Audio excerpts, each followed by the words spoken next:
Everyone says Virgos are perfectionists. They're not. Virgos are controllers.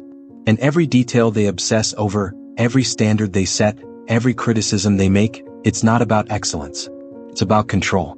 I've analyzed Virgo placements for 9 years. What I discovered isn't about organization or high standards. It's about fear. The Virgo you see, the one who's always improving everything, always has a suggestion, always notices what's wrong, that's not perfectionism. That's a control mechanism. Stay until the end. The reason Virgos need control is darker than you think. Let's start with what everyone gets wrong. When you're around a Virgo, they're always adjusting something. They reorganize your kitchen. They correct your grammar. They point out a better way to do what you're doing. And people say, oh, that's just their perfectionism, they can't help it. Wrong. The Virgo can help it. They choose not to. Because when they're fixing, correcting, improving, they're in control. And when they're in control, they feel safe. This isn't about making things better.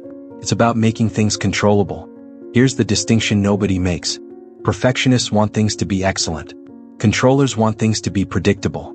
A perfectionist looks at a project and thinks, how can this be the best it can possibly be? A controller looks at a project and thinks, how can I make sure nothing goes wrong? See the difference? One is motivated by excellence.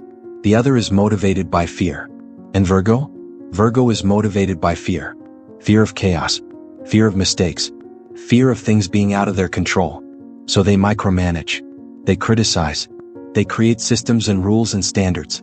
Not because they love excellence. Because they're terrified of disorder. Let me explain the 3 layers of Virgo's control mechanism. Layer 1. The helpful critic. This is what you see first. The Virgo offers suggestions. They point out what could be improved. They seem helpful, constructive, well-intentioned. And maybe they are. But watch what happens when you don't take their advice. Watch what happens when you do things your own way. The Virgo gets anxious. Sometimes they get passive-aggressive. Sometimes they just do it themselves because you're not doing it right. This isn't about helping you. This is about controlling the outcome. Because if the outcome is controlled, the Virgo feels safe. Layer 2. The system builder. If you get close to a Virgo, you'll notice they have a system for everything. A system for organizing their closet. A system for meal planning. A system for responding to emails. And they'll try to get you to use their systems too. Because here's the thing. Systems are predictable. Systems reduce variables. Systems create order. And order equals control. The Virgo doesn't build systems because they're efficient. They build systems because chaos terrifies them. Every system is a wall against unpredictability. Every routine is a defense against things going wrong.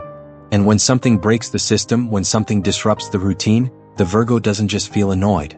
They feel unsafe. Layer 3. The anxiety underneath. This is what almost nobody sees. Underneath all the organizing, all the criticizing, all the system building, there's anxiety. Constant, low-level anxiety. The Virgo's mind is always scanning for problems. Always anticipating what could go wrong. Always calculating risks. It's exhausting. But the Virgo can't stop. Because if they stop controlling, if they stop preparing, if they stop preventing, then something bad might happen. And the thought of something bad happening that they could have prevented feels unbearable. So they keep controlling. Keep perfecting. Keep micromanaging. Not because they want to. Because they have to. Because control is the only thing that quiets the anxiety. Let me tell you about a Virgo I knew named Emily. Emily was incredibly organized. Her apartment was immaculate. Her work was flawless. Everyone admired her discipline.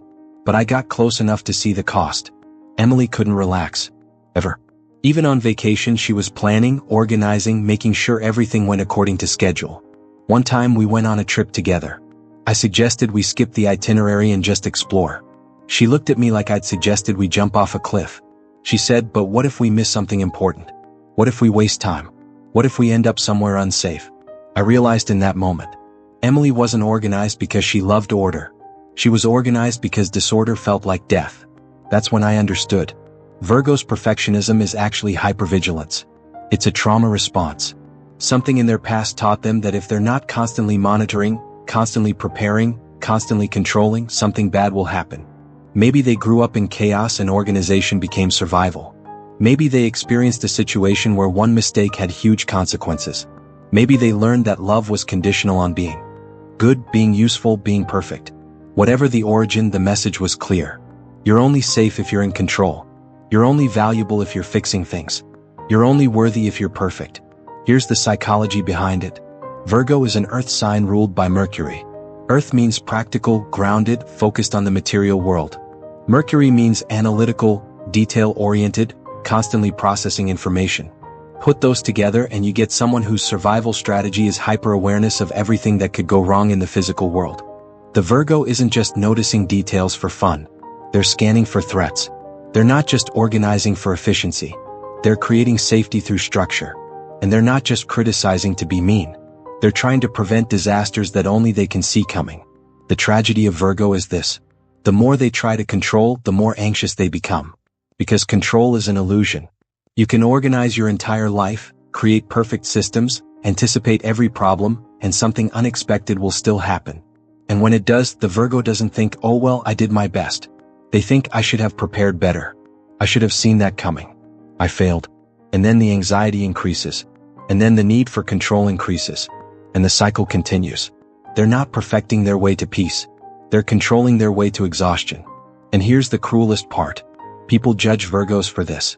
They call them uptight, control freaks, critical, and all. But what they don't see is the fear underneath. The Virgo isn't criticizing you because they think they're better than you. They're criticizing because they're terrified that if things aren't done right, something bad will happen. They're not micromanaging because they don't trust you. They're micromanaging because they don't trust the universe. They're not being rigid because they lack spontaneity. They're being rigid because flexibility feels dangerous. So what can a Virgo do? First, name the pattern. You're not a perfectionist. You're a controller. And you're controlling because you're afraid. Say it out loud. Write it down. I use control to manage fear. Once you name it, you can work with it. Second, practice tiny releases of control. You don't have to let go of everything at once. Start small. Let someone else plan dinner. Don't correct that small mistake. Leave one thing unorganized. And when nothing catastrophic happens, notice that. Your nervous system needs evidence that you can be safe without controlling everything. Third, get therapy specifically for anxiety. Because that's what this is. The controlling behaviors are symptoms. The anxiety is the root. Work with someone who understands OCD spectrum behaviors and anxiety disorders. Fourth, practice self-compassion. The part of you that needs control isn't your enemy. It's a part that learned to protect you. Thank it for trying to keep you safe. And gently teach it that you're safe even without perfect control. And if you love a Virgo, here's what you need to understand. When they criticize, they're scared. When they micromanage, they're anxious. When they can't let go of control, they're not trying to dominate you. They're trying to protect themselves from the terror of unpredictability. Your Virgo needs reassurance that things will be okay even if they're not perfect. That you'll still love them even if they make mistakes. That they don't have to fix everything to be valuable. Tell them explicitly. I love you when things are messy. I love you when you're not in control. I love you when you don't have all the answers. That's the medicine they actually need. Virgo isn't a perfectionist. Virgo is a controller. And once you see that the control is fear, everything makes sense. It's not judgment. It's not superiority. It's not even about standards. It's about a nervous system that learned that control equals safety and can't let go. Are you a Virgo? What are you actually afraid will happen if you let go of control? Can you name the fear underneath the organizing? Or do you love a Virgo and finally understand why they can't just relax? Comment below. I want to hear your story. Next video we're talking about Sagittarius. And the title is, Sagittarius doesn't love freedom, they fear commitment. The difference changes everything. Click right there.